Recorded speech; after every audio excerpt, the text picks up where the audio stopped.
you, what would you do?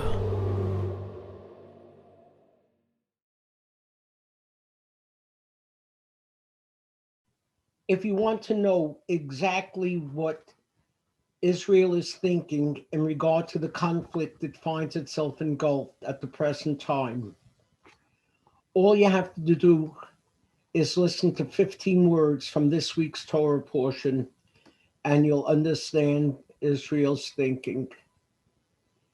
Here are the 15 words.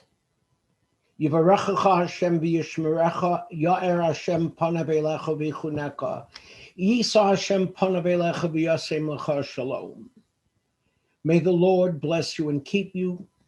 May the Lord show you kindness and be gracious to you. May the Lord bestow favor upon you and grant you peace.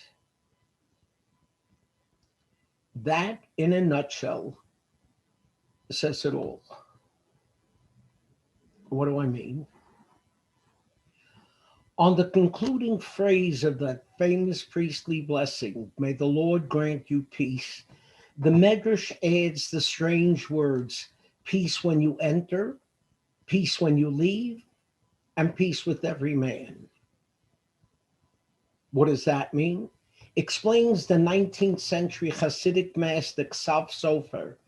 Peace when you enter means peace in your home. Peace when you leave means peace in your country. Peace with every man means peace in the world. You understand what the Ksav Sofer is telling us. Peace is a beautiful concept. We should all pray for peace.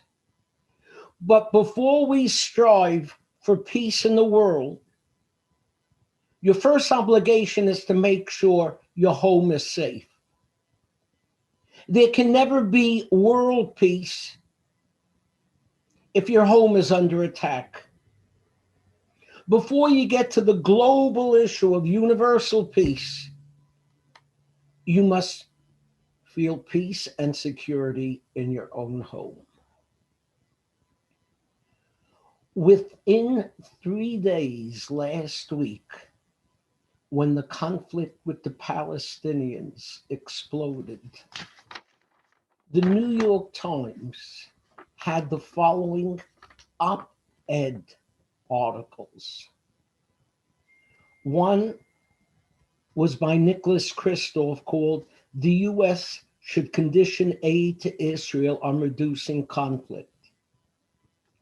Another op-ed, "My child asks, can Israel destroy our building if the power is on?" Peter Beinart in another op-ed writes, "Palestinian refugees deserve to return home, and Jews should understand." Another op-ed, "Palestinians under siege." Not a single op-ed, while hundreds and hundreds of rockets were falling on Israel's population center. Not a single op-ed in the New York Times, the most significant newspaper, had one positive word about Israel. In fact, during that same period of time, the New York Times advertised that it was looking for a Palestinian analyst. You see, you don't have to analyze Israel. Israel does not care what the New York Times has to say. It does not care what Uncle Bernie has to say. It does not care what AOC has to say. It does not care what BDS has to say. It does not care about what J Street has to say. Israel only cares that there be peace in their own homes. When there's peace in their homes, we can make peace with our neighbors and with the world. But if you're going to keep throwing rocks at us, if you're going to throw fire bombs and balloon set fires and mortar shells and tunnels with hidden explosives, there's not going to be peace. No matter what the New York Times says. What none of the op-eds made mention of, none, was the fact that Hamas calls for the destruction of Israel, calls for the destruction of Jews, me and you, that Fatah, led by Mahmoud Abbas, has refused to sit down and even negotiate with Israel, that Israel has offered peace plans by Peretz and by Rabin and by Olmert and at Camp David and on and on. Have you heard anything about a Palestinian peace plan? No, you've heard about disproportionate. Well, thank God we are strong enough that if we're attacked by terrorists, we're going to be able to give a disproportionate response, because Israelis are entitled to have peace in their own homes before anyone else can. Remember, we're fighting a very, very difficult enemy.